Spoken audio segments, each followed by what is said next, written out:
안녕하세요. 김창준 이동식주택입니다. 요즘 이 농촌 체류용 쉼터에 대해서 관심이 상당히 많으세요. 저희한테도 전화 문의가 굉장히 많이 오고 있는데요. 그래서 오늘은 체류용 쉼터란 게 어떤 건지, 또 지금 이미 그 농막을 가지고 계신 분들은 어떻게 이 쉼터로 바꾸실 수 있는지, 이런 점들을 현재까지 발표가 된 자료들을 근거로 간단하게 설명을 좀 드리도록 하겠습니다. 네, 이렇게 간단하게 그림과 함께 요약이 되어 있는데요. 우선 이 체류용 쉼터는 도시민의 주말 체험 영농과 농촌 체류 확산을 위한 임시 숙소로 활용하기 위한 시설, 이런 개념입니다.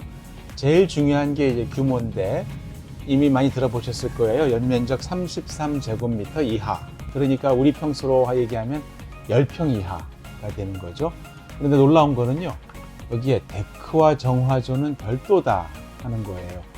그러니까 순수하게 요 체류용 쉼터만 10평이고 데크와 정화조는 따로 더 만드실 수가 있겠습니다. 데크 면적은요, 가장 긴 벽의 1.5m를 곱한 면적이라고 설명되어 있고, 이건 조금 이따 그림으로도 설명드릴게요. 처마 역시 외벽 중심선에서 1m 이내까지 허용한다고 되어 있습니다. 잠깐 그림으로 보여드리면, 이건 저희 이제 10m짜리 주택인데요. 체류용 쉼터로 사용할 수 있는 모델입니다. 그럼 이 면에, 가장 긴 면에 1.5를 곱한 면적이라고 했으니까요. 요 10m에 데크를 깐다고 하면 여기가 1.5m가 되겠죠. 요 정도의 면적을 데크로 활용할 수 있다는 겁니다. 쉽게 얘기하면 10.5제곱미터 정도의 데크를 활용할 수 있습니다. 꼭 이 앞에 제일 긴 면에만 깔라는 게 아니라 데크 허용 면적이 이 정도가 된다는 거니까, 앞면에 이 면적의 절반만 이 데크를 사용하면 뭐 측면이나 뒷면에 나머지 면적으로 데크를 까실 수가 있는 그런 규정입니다. 네, 그래서 이게 사실 참 좋은 게, 예전에 농막 규정은 20제곱미터로 규정해 놓고 그 안에 데크를 만일에 할 거면 그 안에다 집어넣어라, 이렇게 얘기를 했었거든요. 사용할 수가 없죠, 데크 자체를요. 데크가 다 불법이 되는 규정이었는데, 이번에는 체류용 이 쉼터에 이렇게 따로 데크 면적을 따로 규정해 놓았고, 이 정도 면적이면 그렇게 좁은 면적이 아닌 것 같아요. 괜찮습니다. 아주 좋은 그런 제도라고 생각이 되고요. 그 다음에 처마도요, 외벽 중심부에서 1m까지는 더 앞으로 나올 수 있게 만들어 놓았습니다. 그러니까 영농 활동을 하려면 해가림이나 비가림, 이거 필수인데, 처마가 그 정도는 나와줘야 그 안에서 쉬면서 농작물들을 말리거나 보관할 때에 그만큼 이 보호를 받잖아요. 그래서 이렇게 1m 정도 처마가 허용된 이러한 제도도 굉장히 좋은 제도라고 생각이 됩니다. 네, 그 다음에 주차장 공간도 허용이 됩니다. 주차장 1면, 그러니까 한 대의 주차를 할 수 있는 정도의 공간도 허용된다는 점, 이것도 새로운 점이고요. 네, 그래서 새롭게 이 농촌 체류용 쉼터를 설치하실 분은 이런 규정에 맞게 설치하시면 되는데요. 조금 더 이제 자세한 설명이 들어있는 보도 자료, 요걸 근거로 몇 가지 더 추가해서 설명을 좀 드릴게요. 이 체류용 쉼터의 개념은 임시 숙소 개념입니다. 임시 숙소. 그래서 도입 방법 역시도 가설 건축물 형태로 도입하게 되어 있습니다.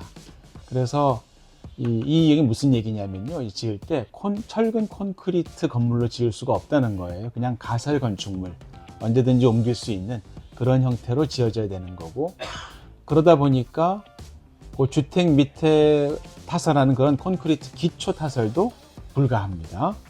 그래서 기존에 농막을 설치하는 것처럼 주춧돌 같은 걸 해놓고 그 위에 올려놓는 그런 형태로 가설 건축물 형태로만 도입할 수가 있습니다. 영구적인 그런 주택 형태로는 사용할 수가 없다는 게 요 개념입니다. 그래도 이제 체류형이니까 거기서 숙박도 하게 되니까 최소한의 안전 확보 규정이 있는데요. 이를테면 이렇게 제한 지역이 있습니다. 방제지구나 붕괴 위험 지역, 뭐 그 밖에 자연재해 위험 개선 지구라든가 또는 뭐 상수원 보호구역 같은 이런 제한 지역에는 체류형 쉼터가 허가가 되지 않을 겁니다. 이렇게 최소한의 안전이 확보된다는 점. 그다음 또 한 가지는 사용기간이 최대 12년 이내로 일단 그렇게 규정이 됐어요. 그래서 처음에 원래 가설 건축물은 3년간 사용하게 돼 있고요. 그리고 연장을 3회 해서 저도 12년간 이제 사용할 수 있도록 해 놓은 건데, 이거는 계속 진행이 될지 아니면 나중에 좀 바뀔지 이건 좀 두고 봐야 되겠습니다. 왜냐하면은 12년을 선정한 이유는 가설 건축물이기 때문에 안전을 고려해서 그 정도만 사용하고 그 다음에는 폐기하라는 이런 개념인데요. 실제로 뭐 20년, 30년 이상 쓸 수 있게 튼튼하게 잘 지어지는 가설 건축물도 많이 있거든요. 그래서 실제로 그런 경우에도 정말 12년만 쓰고 폐기를 해야 될지는 이건 조금 더 지금 논란이 굉장히 많이 되고 있다 그래요, 실제로. 그래서 요거는 좀 두고 봐야 될 것 같습니다. 어쨌거나 현재 나온 이 법안으로는 12년간 사용하게 돼 있다는 점 이해하시면 되겠습니다. 네, 여기까지가 이제 체류용 쉼터를 새로 설치할 때 알아두면 좋은 규정을 간단하게 요약해 드린 거고요. 그 다음에 이제 기존의 농막을 가지고 계신 분들, 이분들은 체류용 쉼터로 전환할 수 있는 건가, 새로운 건물을 더 갖다 놓을 수 있는 건가, 이러한 문의가 상당히 많은데 그 점을 좀 얘기 드릴게요. 두 가지 방법입니다. 쉼터로 전환할 수 있는 그게 가능한 농막이 있고요. 그걸 원하지 않는 경우 혹은 전환이 불가한 경우에는 기존 농막을 제도를 개선해서 좀 더 사용하기 좋게 만들어 주겠다, 이런 방안입니다. 좀 더 이 부침 자료로 좀 더 말씀드리면요, 쉼터 전환은 어떻게 할 거냐, 3년 이내 기존 농막을 요 발표난 이후로 3년 이내에 전환할 수 있는데, 여기 그 절차가 있죠. 신고하고 지자체에서 입지가 가능한지 확인해 주고, 그게 가능하다고 이제 확인이 되면 가설 건축물 축조 신고를 하고 그 다음에 농지대장에 등재하는 방식으로 전환이 가능합니다. 그런데 이때 모든 농막이 다 되는 게 아니라 요 체류용 쉼터의 입지와 안전 기준을 충족하는 농막이 가능하다는 거죠. 그럼 어떤 게 이제 안전 기준인가는 조금 이따 다시 말씀드리겠습니다. 두 번째요, 기존 농막을 그냥 유지하겠다, 혹은 쉼터로 지금 전환할 수 있는 사정이 안 된다, 이런 경우에는 기존 농막에 해당되었던 규제를 해소해서 좀 더 사용하기가 용이하게 그렇게 만들어주는 방법으로 지금 개선이 됐습니다. 예를 들면은요, 여기 데크와 정화조 등을 연면적에서 제외하겠다, 요거죠. 예전에 농막 규정은 아까도 말씀드렸지만 20제곱미터라고만 한정이었고, 여기에 데크나 정화조 포함이다, 제외다 이런 규정이 없었어요. 그래서 지자체마다 특히 정화조가 문제였는데요, 정화조를 넣는 지자체도 있었고 정화조를 제외하는 지자체가 있었습니다. 그래서 이 정화조를 그 안에 집어넣어야 된다고 하는 경우에는 외곽 기준으로 3m, 6m에 맞출 수밖에 없었어요, 농막을.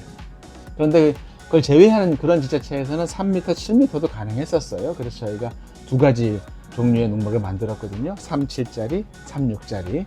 그런데 이제부터는 농막만 하겠다고 하면은 저희 제품 기준으로는 37짜리 농막도 가능하다는 겁니다. 정화조가 다 제외되니까 그만큼 1m 더 넓게 사용하실 수가 있습니다.